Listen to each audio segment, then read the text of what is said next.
Hello everyone again, and welcome back to my album review series. This one, I said in the last episode, the Paramore episode, going to be covering this album, The Final Cut by Pink Floyd.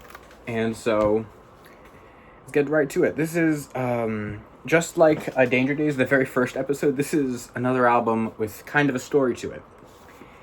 Basically, the beginning is about Roger Waters, the main leader of the band. Like, actually, in the back, it's kind of a meme within the Pink Floyd community. It says, by Roger Waters, performed by Pink Floyd.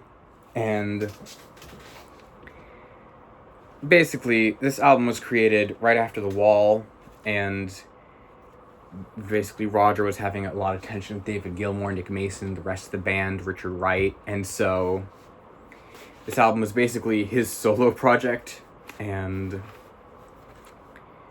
yeah, it's got a lot of history to it, and I think I'm probably going to go into the album first. So, sorry, reflux.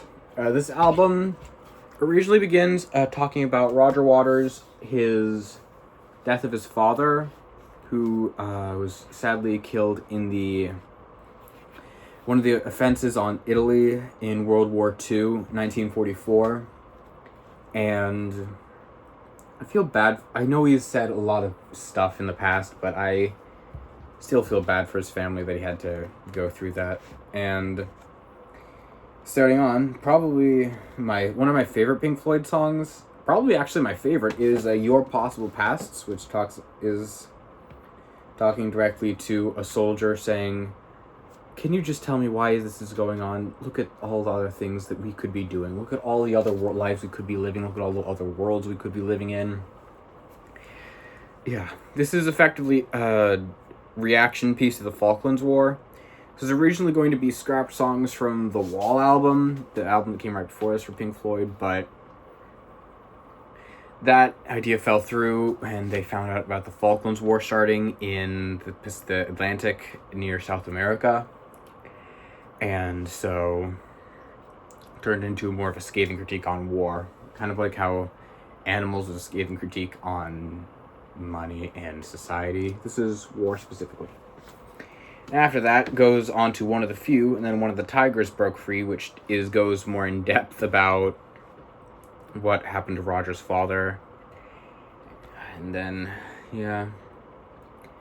and goes on to The Heroes Return and The Gunner's Dream, which don't really have a specific story plot to them, but Paranoid Eyes and Get Your Filthy Hands Off My Desert, tongue twister, are about how leaders are beginning to react to different wars around the world. It specifically talks about the Soviet-Afghanistan war, the war in Lebanon, and Margaret Thatcher too.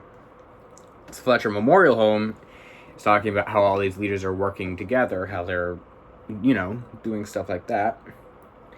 And then Southampton Dock is talking about how the nation's preparing for war.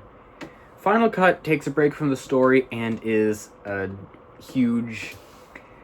It's basically telling somebody, don't hurt yourself. It's not worth it. There's someone out there that loves you. There's people in the world that are going to care for you, to cherish you. And I reflect that sentiment to everybody. If you're ever feeling problems, find someone to talk to. Find something else to do. And if all else fails, just know someone's going to be there for you someday. Just hold on. Now, Not Now, John is basically supposed to be how the media portrays war, and all glamorized, because you can definitely tell that they've got the chorus in the song. They've got a whole jazz, kind of a show tuning aspect to it.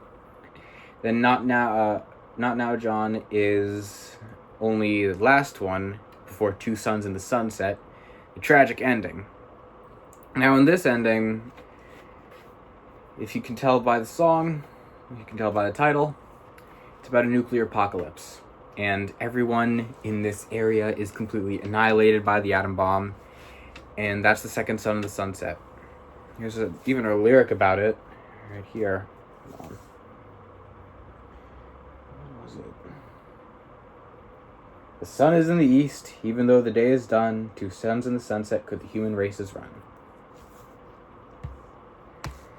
Yeah, so deep album.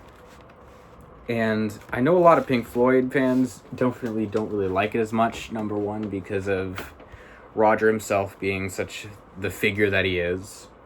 And also on top of that, the fact that it's got a lot of orchestral sections in the beginning and that it's slower and is more lyric focused than instrumentals, because most Pink Floyd albums before The Wall had super long, sprawling out pieces. We've got Echoes, we have the Adam Hart Mother Suite, we have Shine On You Crazy Diamond. Even to a lesser extent, you've got Brain Damage, you have Comfortably Numb, you have even Have a Cigar, same album as Shine On You Crazy Diamond. I'm not going to make the Crazy Diamond reference, don't worry, you're spared, you're safe. But, so I was at a record store. I was looking for a record to buy because I had the money, and I was looking through the Pink Floyd section, and I noticed they had this one, and this is really their only new one that wasn't one of those picture discs that came in the see-through, the plastic slip that I don't really like because it's really fragile. And I couldn't be gladder that I got this album because I gave it a chance, and it's really good. Definitely sad, so if you're not feeling the best, I'd say skip it. But other than that, yeah. So if you're a Pink Floyd fan, number one, don't come after me. I know you guys get really defensive about their early stuff. And number two, if you're just getting in, try this one out. Try The Wall, Dark Side of the Moon. Try one of their big ones first. And if that's understandable for you, go into one of their older ones. Go into one of their longer ones. But I think this video is going to be over now. Like usual, if you like this content, you can subscribe if you want to. I'm not ordering it. You can like if you want to. Comment suggestions about ones that I could listen to or things that I might have missed in one of the albums.